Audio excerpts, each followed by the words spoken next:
Hello.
Box आले तयार होत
सर सायली जॉईन करणार नाही.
बघा इथं आता मल्टी थ्रेडिंग हा कन्सेप्ट आपला राहील.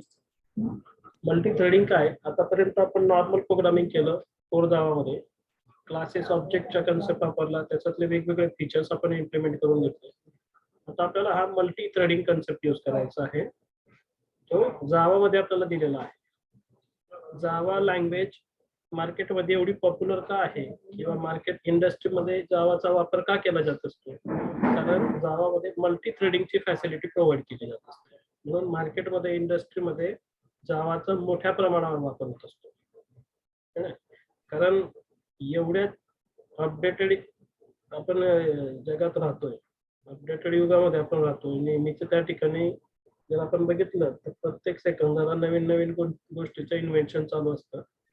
त्या ठिकाणी आपण जे वर्क करतोय तर ते फास्टली एक्झिक्यूट झालं पाहिजे.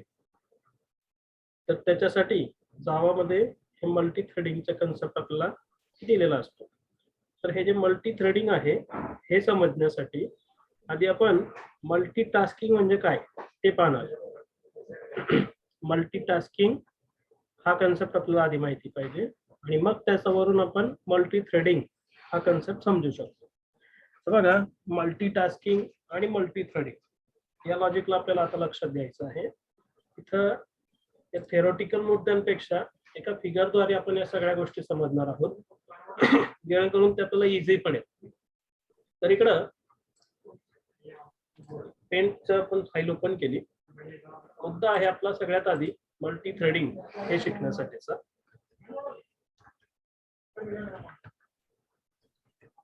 मल्टी थ्रेडिंग हा मेन मुद्दा राहील. आता याच्यात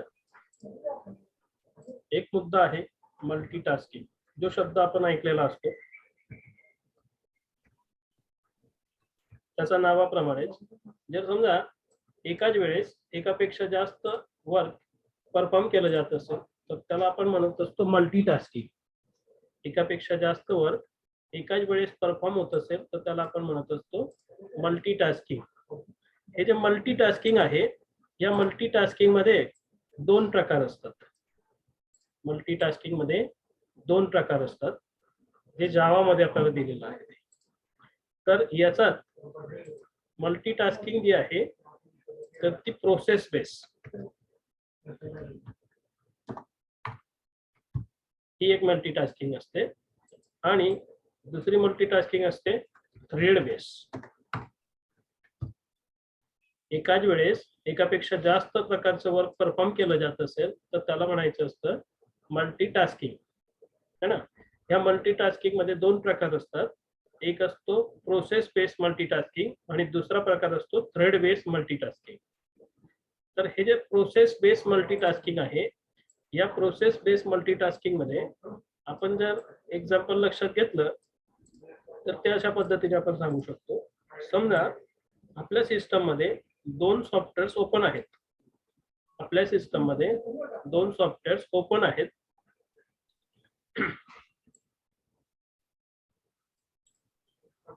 याच्यात एका सॉफ्टवेअर मध्ये साऊंड प्ले आहेत, गाणे सुरू आहेत, सॉंग्स प्ले केलेले आहेत आपण.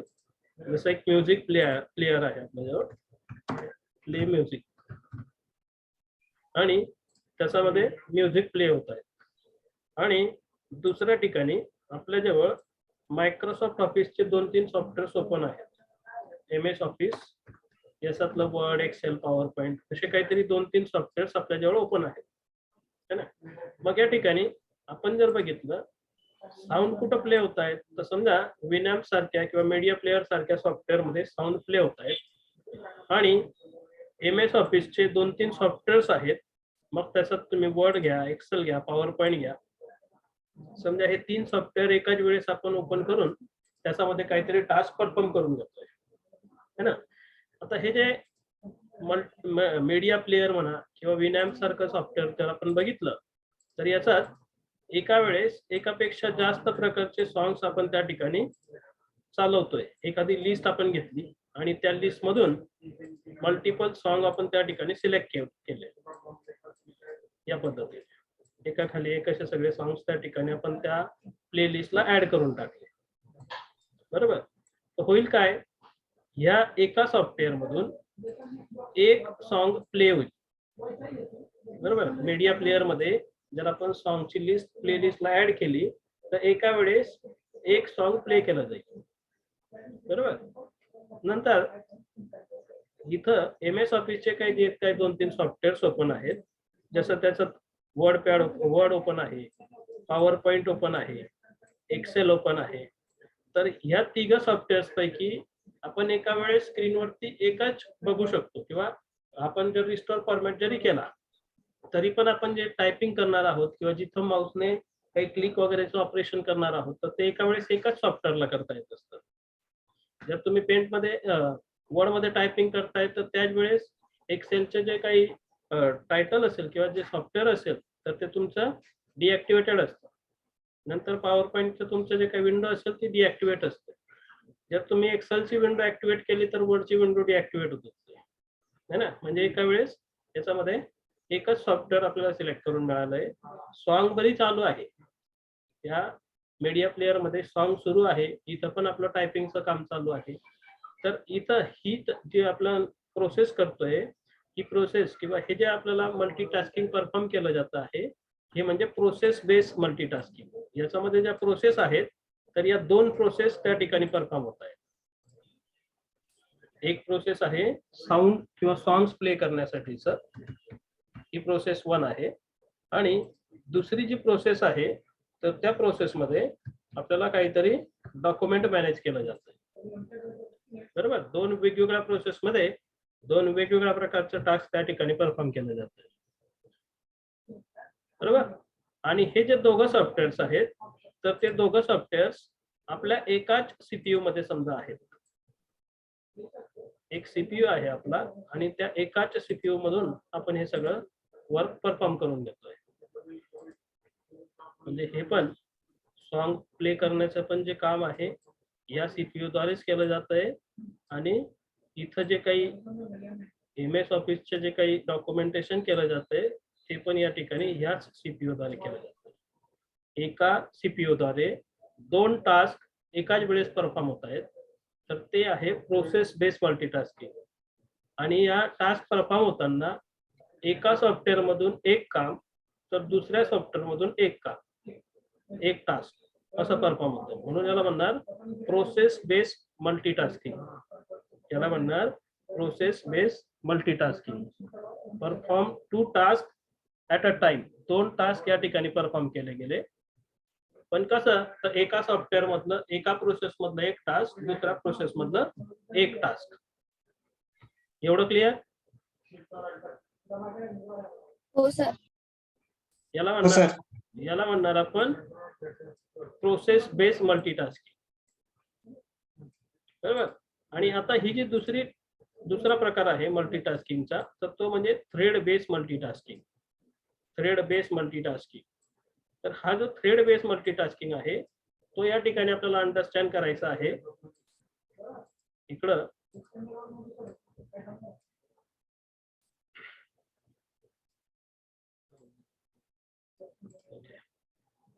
आलो.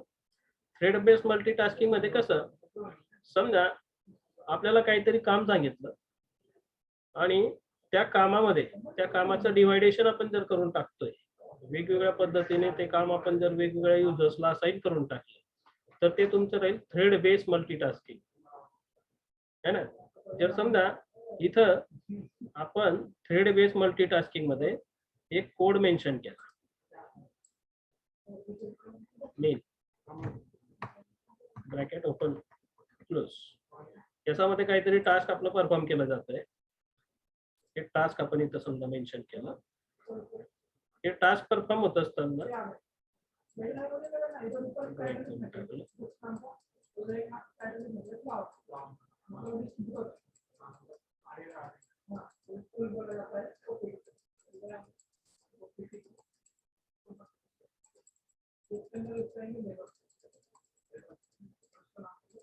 तुम्ही समजा थ्रेड बेस मल्टीटास्किंग मध्ये इथं आता नॉर्मल एक प्रोसेस केली जाते. मेन फंक्शन द्वारे काहीतरी काम केलं जात आहे. आता हा जो वर्किंग आहे, मेन फंक्शन म्हटला तर तो एक मेन थ्रेड असतो. मेन फंक्शन जो असतो तो एक मेन थ्रेड असतो. कोणतं जरी काम असेल, जावाचा कोणताही जो प्रोग्राम असेल, तर तो जावा व्हर्च्युअल मशीन द्वारे हँडल केला जात असतो. त्याला JVM असं आपण म्हणतो. कोणतंही जे टास्क असेल तर ते JVM द्वारे मेंटेन केलं जात असतं. हे जे टास्क असेल, हे टास्क एकाच प्रोग्रामला जर आपण टाकून दिलं असेल तर हे स्टेप बाय स्टेप वर्क करेल, वरून खालपर्यंत येईल. समजा याच्यात आपल्याला हे टास्क परफॉर्म करण्यासाठी एकूण 20 मिनिट लागत आहे. 100 लाईन्स आपल्याला समजा इथं दिलेल्या आहेत आणि या 100 लाईन्स प्रिंट करण्यासाठी आपल्याला एक्झिक्युशन टाइम जो आहे तो समजा 20 मिनिटाचा लागतोय. हे काम एकाच प्रोसेसरद्वारे जर आपण करायचं ठरवलं, एकाच व्यक्तीने करायचं ठरवलं, तर याच्यासाठी टाइम लागेल 20 मिनिट समजा एक्झिक्युशन टाइम.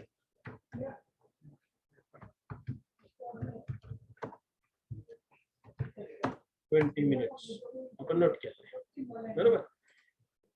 पण हेच टास्क जर समजा आपण 2 लोकांना असाइन केलं, हे जे टास्क आहे एक व्यक्ती करत असेल तर या ठिकाणी 20 मिनिटं लागतात. पण हेच टास्क आपण 2 वेगवेगळ्या लोकांना जर असाइन करून दिले तर होईल काय?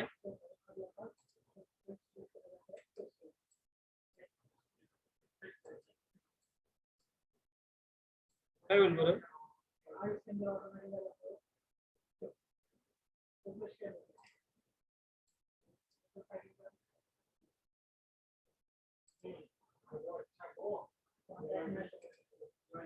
बघा, थ्रेड बेस मल्टीटास्किंगचा कन्सेप्ट आपण समजत आहोत. 100 लाईन्स आपल्याला समजा टाईप करायला सांगितल्या.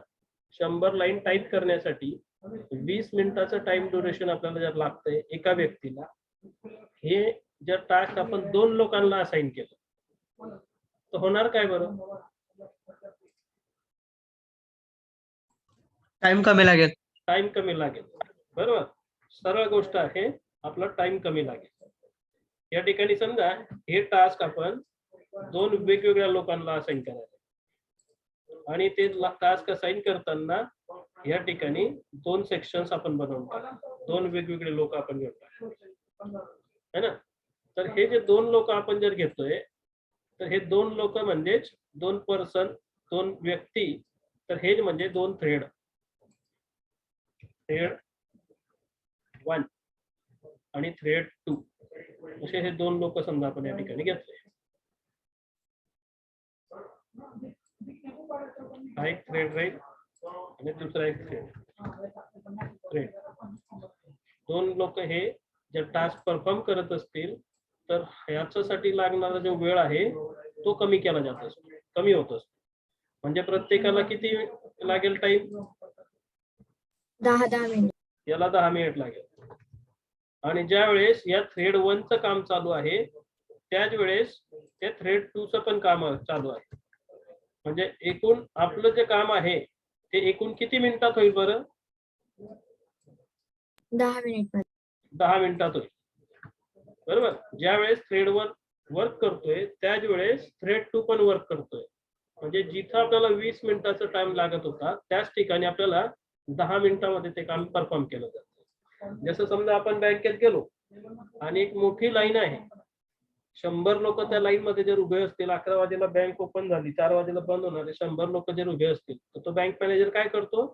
ऍट अ टाइम त्या ठिकाणी त्याच वेळेला एक डिसिजन घेतो की दुसरा एक काउंटर चालू करणार आणि त्या लाईनला तोडून बाकीचे जे कस्टमर आहेत त्या नेक्स्ट लाईन मध्ये तो लावून जात असतो.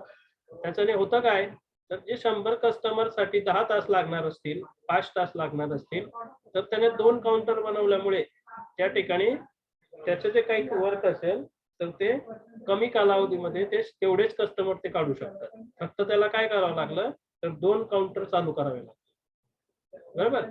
तर ह्या ठिकाणी जो टाइम आहे तो कमी होत असतो आणि सगळ्यात मोठी रिक्वायरमेंट असते युजरची म्हणा किंवा माणसाच्या थिंकिंगची, की त्याच्यात कमीत कमी वेळामध्ये त्याला आपलं टास्क परफॉर्म करून घ्यायचं असतं है ना.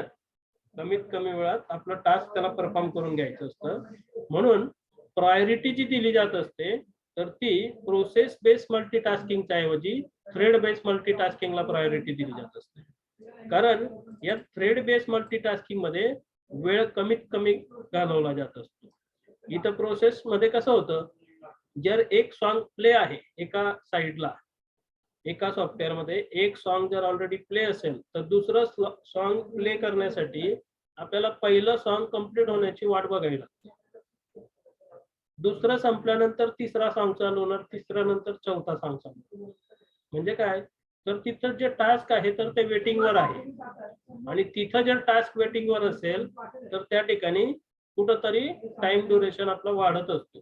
म्हणून नेहमी प्रोग्रामिंग मध्ये, डेव्हलपमेंट मध्ये प्रोसेस बेस्ड मल्टीटास्किंगच्या ऐवजी थ्रेड बेस्ड मल्टीटास्किंगचा मोठ्या प्रमाणात वापर होतो. ती पण सिच्युएशनवर डिपेंड आहे.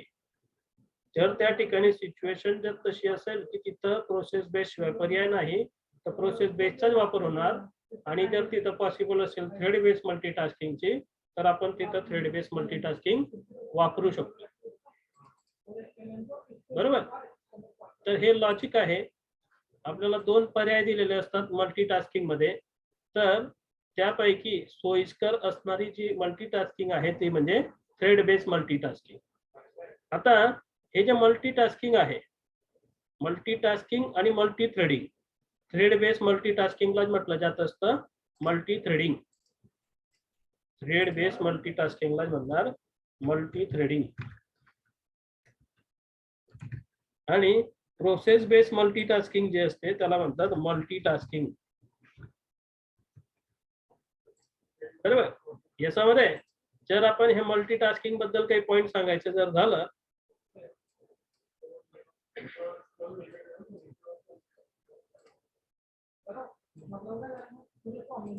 तर या मल्टीटास्किंगच्या बद्दल काही पॉइंट सांगायचे असतील तर याच्यामध्ये वर्क जे आहे ते डिपेंडंट असतं. वर्क जे आहे ते डिपेंडंट असतं. म्हणजे इथं म्युझिक प्ले होत आहेत, 10 सॉन्ग एका लिस्ट मध्ये जर असतील, प्ले लिस्ट मध्ये असतील तर पहिला सॉन्ग पूर्ण होण्याशिवाय दुसरा सॉन्ग चालू होत नाही, दुसरा पूर्ण झाल्याशिवाय तिसरा चालू होत नाही. म्हणजे याच्यात काय आहे, वर्क जे आहे ते एक दुसऱ्यावर डिपेंड आहे. पहिल्यावर डिपेंड दुसरा आहे, दुसऱ्यावर डिपेंड तिसरा आहे. म्हणून याला म्हणणार वर्क डिपेंडंट.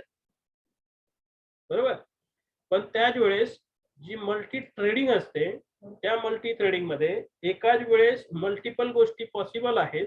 म्हणजे जे काही वर्क असेल ते वर्क इंडिपेंडंट आहे, work not dependent. Work not dependent. Multi threading मध्ये वर्क कोणावरही डिपेंड नसतं. पहिल्या टास्कवर दुसरा टास्क कधीच डिपेंड नसतो. सगळे थ्रेड जे आहेत ते सेपरेटली काम करत असतात. म्हणून मोठ्या प्रमाणावर मल्टीटास्किंग वापरलं जातं. नंतर मल्टीटास्किंग मध्ये टाइमचं सेव्हिंग होत नाही. Time is not save. Time is not saving in multitasking. पण मल्टी थ्रेडिंग मध्ये टाइम इज सेव्हिंग. बरोबर. त्याच्यानंतर ह्या ठिकाणी इथं मल्टी प्रोसेस बेस किंवा मल्टीटास्किंग मध्ये जे काही वर्क आहे ते वर्क डिफरंट असतं. मल्टीटास्किंग मध्ये वर्क इज डिफरंट. पण या मल्टी थ्रेडिंग मध्ये जे वर्क असेल ते वर्क सारखं असतं, सेम असतं. Work is same. बरोबर. म्हणजे मल्टी थ्रेडिंग मध्ये जे काही सगळे थ्रेड काम करणार आहेत ते एकाच प्रकारचं काम करणार आहे. पण मल्टीटास्किंग मध्ये जे काही सगळे प्रोसेस आहेत त्या सगळ्या प्रोसेस वेगवेगळ्या प्रकारचे टास्क परफॉर्म करणार आहेत. बरोबर. मल्टीटास्किंग होतं तरी मल्टी थ्रेडिंग का आलं तर ते यासाठी. बरोबर. त्याच्यानंतर या ठिकाणी इथं आपण हा मुद्दा पाहिलाच, perform only one task at a time. Multi threading मध्ये आणि मल्टीटास्किंग मध्ये एका वेळेस एकच टास्क परफॉर्म होतं तर या ठिकाणी एका वेळेस एकापेक्षा जास्त प्रकारचे लोक एकाच प्रकारचे काम करत असतात. एवढे मुद्दे लक्षात घ्यायचे आणि तो मल्टीटास्किंगचा पार्ट आधी समजायचा. हे फिगर लक्षात आलं, हे टॉपिक लक्षात आलं की मग इथून आपण पुढचा जो मुद्दा राहील जेव्हा आपण इथं डिटेल मध्ये समजतो आहोत तर तो म्हणजे मल्टी थ्रेडिंगचा राहणार. बरोबर, एवढं क्लिअर? बरं हो सर. सर काही डाऊट? बरं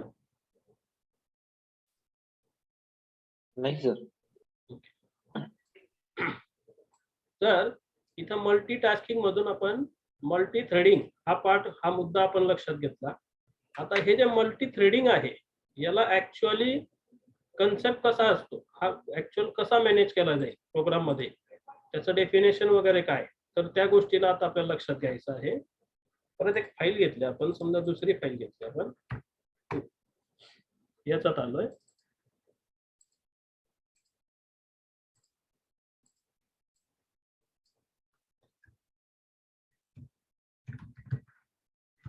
मल्टी थ्रेडिंग हा मेन मुद्दा. आता हे जे मल्टी थ्रेडिंग आहे, नेमकं मल्टी थ्रेडिंग काय, व्हॉट इज मल्टी थ्रेडिंग?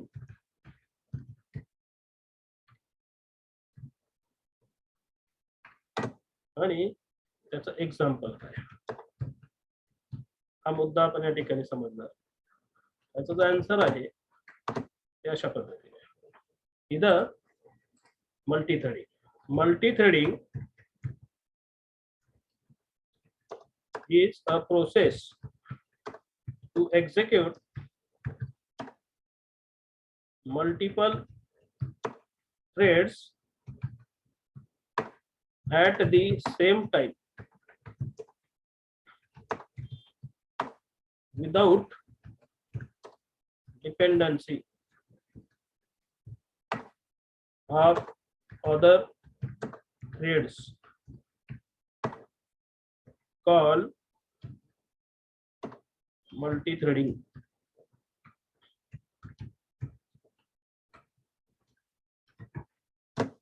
बरोबर, मल्टी थ्रेडिंग म्हणजे काय, तर ती एक प्रोसेस आहे multiple thread at a time execute करण्यासाठीची. आणि याच्यात ऍट अ टाइम सगळे टास्क परफॉर्म तर होतात पण ते कोणावरही डिपेंड नसतात, एक दुसऱ्यावरती ते डिपेंड नसतात. त्याच मुद्द्याला आपण म्हणत असतो मल्टी थ्रेडिंग. क्लिअर? हे त्याचं साधं डेफिनेशन आपण सांगतात. आता हा जो मल्टी थ्रेडचा पार्ट आहे ऍक्च्युअल कसं, समजा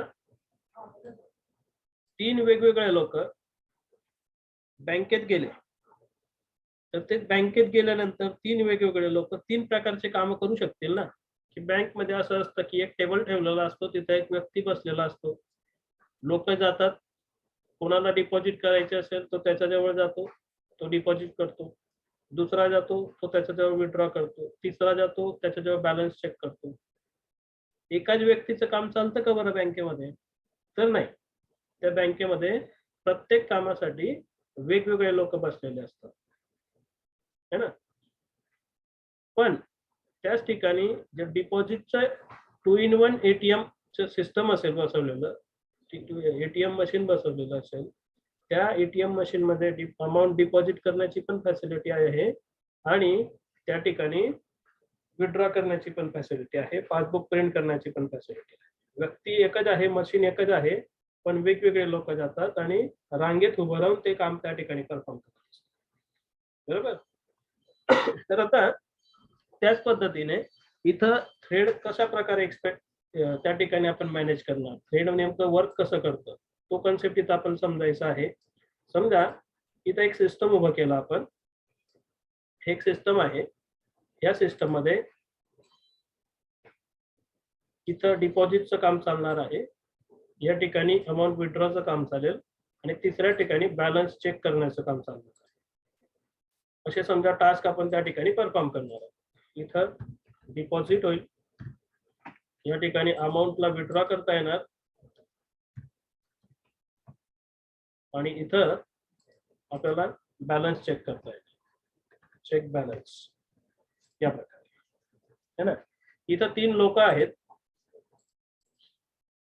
हा एक आहे, हा एक आहे आणि हा एक आहे. बरोबर. तर आता याचं नाव समजा रीना आहे, याचं नाव आहे हिना आणि याचं नाव आहे समजा मीना. हे 3 लोक आहेत. हे तिघ लोक 3 प्रकारचे ऑपरेशन परफॉर्म करण्यासाठी या ठिकाणी जाणार बँकेमध्ये. मग हे तिघ एकाच वेळेस वेगवेगळ्या प्रकारचे टास्क परफॉर्म करतात. जी रीना आहे डिपॉझिट साठी जाईल, हिना आहे विड्रॉ साठी जाईल आणि जी मीना आहे ती बॅलन्स चेक करण्यासाठी. बरोबर. जेव्हीएम सिस्टम काय करतं, तर जेव्हीएम सिस्टम या सगळ्या कामांसाठी मेमरी अलोकेट वेगवेगळी करेल, मेमरी अलोकेशन वेगवेगळं करेल. जर समजा एकच व्यक्ती इथं बसवला असता बँकेने, रीना गेल्यानंतर 10 मिनिटात त्याने डिपॉझिटचं काम रीनाचं करून दिलं असतं. जर समजा हिना गेली असते त्याच्यानंतर, तर 10 मिनिटात हिनाचं काम केलं असतं अमाऊंट विड्रॉचं. मीनाचं काम समजा त्याने 10 मिनिटात केलं असतं. म्हणजे एकूण किती मिनिट लागले असते तिघांच्या कामासाठी?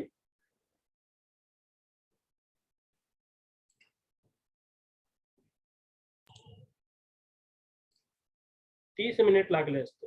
जर एक एक करून त्या सिस्टमने काम केलं असतं तर एकूण 30 मिनिटाचं टाइम ड्युरेशन लागलं असतं. 30 मिनिट इफ सिक्वेन्शियली. बरोबर. पण हे टास्क जर पॅरलली होत असेल, सेम टाइम होत असेल, तर 3 लोक बसलेले आहेत वेगवेगळे, हे तिघ लोक जातील, त्यांचं काम परफॉर्म करून घेतील. एका कामासाठी समजा प्रत्येकाला 10 मिनिट लागत आहे, तर सगळं जे काम आहे ते 10 मिनिटातच होणार आहे. 10 minute if work at a time. एकाच वेळेस सगळं काम केलं जात आहे, तर 10 मिनिटामध्ये सगळा टास्क परफॉर्म होऊन जाणार आहे. बरोबर. तर ह्या कन्सेप्टला म्हटलं जात असतं मल्टी थ्रेडिंग. समजा हे जे कोड आहे, हे तिघ जे टास्क आहेत ते असे आपण मेन फंक्शनला नोट केलेत. या ठिकाणी हे कोड आहे, हे एकाच ठिकाणी आपण समजा मेन्शन केलेत आणि हे 3 लोक येऊन त्याचं काम करतायत. या तिघांना काय करावं लागेल, जेव्हीएम सिस्टम मध्ये 3 थ्रेड आपण देऊन टाकले तर हे काम फास्ट होतं. इथं जेव्हीएम बनवला, जावा व्हर्च्युअल मशीन याला आपण म्हणत असतो. पहिल्याच दिवशी आपण पाहिलं होतं याचं जेडीके काय असतो, जावा ऍप्लिकेशन प्रोग्रामिंग इंटरफेस काय असतं, जेव्हीएम काय असतं, या गोष्टींना आपण समजलं होतं है ना. तर या जेव्हीएम मध्ये हे 3 थ्रेड आपण एक प्रकारे बनवले आणि त्या प्रत्येक थ्रेडचं टास्क जे आहे ते त्याला आपण असाइन करू. थ्रेड 2 इथं आहे, थ्रेड 3 या प्रकारे है ना. पण हे केव्हा शक्य असतं, ज्यावेळेस हे तिघच हे थ्रेड जे आहेत तर ते वेगवेगळी मेमरी अलोकेट करत असणार, त्यावेळेस हे पॉसिबल असतं. मेमरी अलोकेशन जर तिघ थ्रेड्स वेगवेगळ्या पद्धतीचं करत असेल तर हे आपल्याला पॉसिबल आहे. समजा हा जो थ्रेड 1 आहे त्याने 10-20 नंबरची मेमरी अलोकेट केली आहे. हा जो थ्रेड 2 आहे त्याने 20-20 मेमरी अलोकेट केली आहे आणि जो थ्रेड 3 आहे तो समजा 30-20 मेमरी अलोकेट केली आहे. तर ते वेगवेगळ्या प्रकारचे टास्क त्या ठिकाणी परफॉर्म करतात. तुम्ही सीपीयू सिस्टम घेतात, लॅपटॉप घेतात, कम्प्युटर घेतात, तर त्यावेळेस काय असतं, त्या ठिकाणी प्रोसेसर बघितला जात असतो. प्रोसेसर आता वेगवेगळ्या पद्धतीचा आहे. एका प्रोसेसर मध्ये 2-3 सेक्शन असतात. आता हे कोर i3 काय, i5 काय, i7 काय, तर ते हे लॉजिक असतं की मग त्याच्यामध्ये या पद्धतीने मल्टिपल टास्क परफॉर्म झाले पाहिजे. तुम्ही जेवढं जास्त प्रोसेसर घेणार, i3 प्रोसेसर पेक्षा i5चा घेतला तर त्याच्यामध्ये टास्क मल्टिपल टाईपचं तेवढ्या स्पीडने त्या ठिकाणी काम करत असतं. कारण प्रोसेसर वाढतात तर त्या ठिकाणी हे तुमचं सिस्टम पण वाढत असतं, वर्क पण वाढत असतं है ना. टाइम त्या ठिकाणी कमी करत जात असतो. आपलं जे काही टास्क असेल, प्रोसेसर वाढतो म्हणजे त्या ठिकाणी एक प्रोसेसरचे 2 प्रोसेसर आतमध्ये होत असतील असं नाही, त्या प्रोसेसरमध्ये छोटे छोटे युनिट बनवले जात असतात आणि त्या युनिट्समध्ये हे सगळं टास्क परफॉर्म केलं जात असतं. इंजिनिअरिंगच्या सब्जेक्ट्समध्ये तुम्ही शिकले असणार, ऑपरेटिंग सिस्टम म्हणा किंवा सिस्टम प्रोग्रामिंगच्या कन्सेप्टमध्ये तुम्ही हे सगळे वर्क शिकले असणार है ना. तर हे लॉजिक आहे. या पद्धतीने सिस्टम, या पद्धतीने JVM असतो, या पद्धतीने लोक असतात, त्यानुसार त्या ठिकाणी कमीत कमी वेळामध्ये आपला टास्क त्या ठिकाणी परफॉर्म करून घेत असतात. तर आता हे मल्टी थ्रेडिंग तर समजलं, एकाच वेळेस एकापेक्षा जास्त प्रकारचे कामं परफॉर्म केले जात असतील तर ते मल्टीटास्किंग असतं. आणि त्याच्यातला हा जो एक मुद्दा आहे तर तो म्हणजे मल्टी थ्रेडिंग.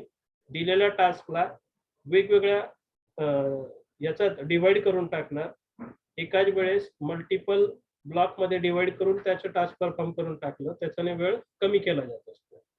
तर आता थ्रेड म्हणजे नेमका काय, तर त्या थ्रेडचं definition. What is thread? Thread म्हणजे नेमका काय?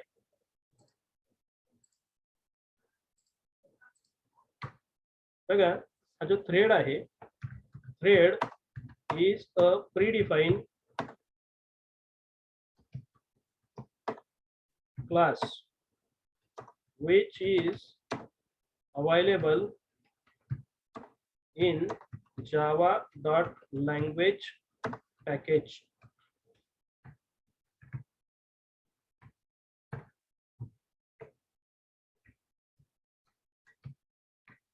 बरोबर. थ्रेड काय आहे, तर थ्रेड ही एक प्रीडिफाईन्ड क्लास आहे जी जावाच्या लँग्वेज पॅकेज मध्ये स्टोअर असते.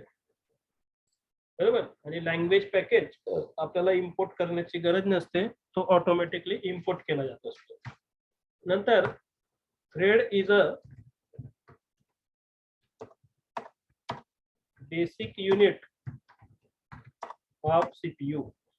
थ्रेड काय असतो, तर सीपीयूचा एक बेसिक युनिट असतो, सीपीयूचा एक छोटासा ब्लॉक असतो.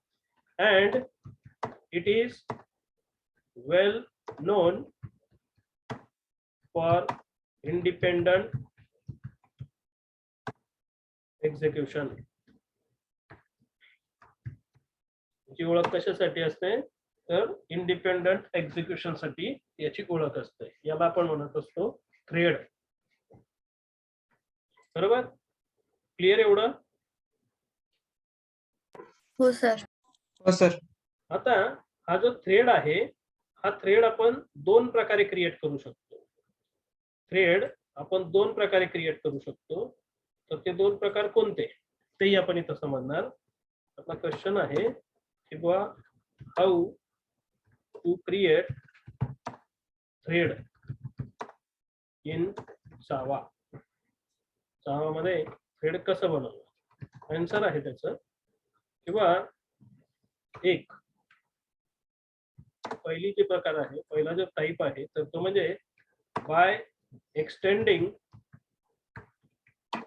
Thread class.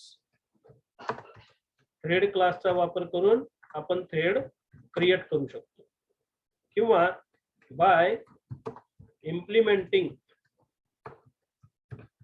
रनेबल इंटरफेस,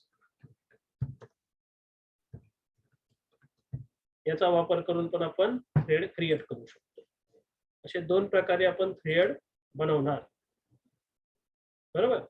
तर आता हे एवढं थेरॉटिकल मुद्दा लक्षात घेतल्यानंतर याला प्रॅक्टिकल लेवलवरती आपल्याला समजायचं आहे किंवा कसा नेमका वर्क होतो, कशा पद्धतीने हे टास्क परफॉर्म केले जात असतात. तर बघा, याच्यासाठी एक एक्झाम्पल आपण लक्षात घेणार. हे जे एक्झाम्पल आहे याच्यात थ्रेडचं हे एक्झाम्पल राहील. इकडे आलो, new class thread threading EX1 समजा असं एक एक्झाम्पल घेतलं, सेव्ह केलं याला.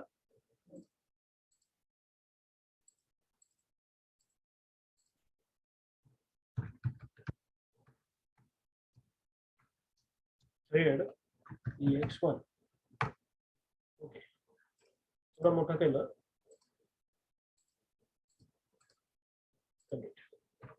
याच्यात पब्लिक स्टॅटिक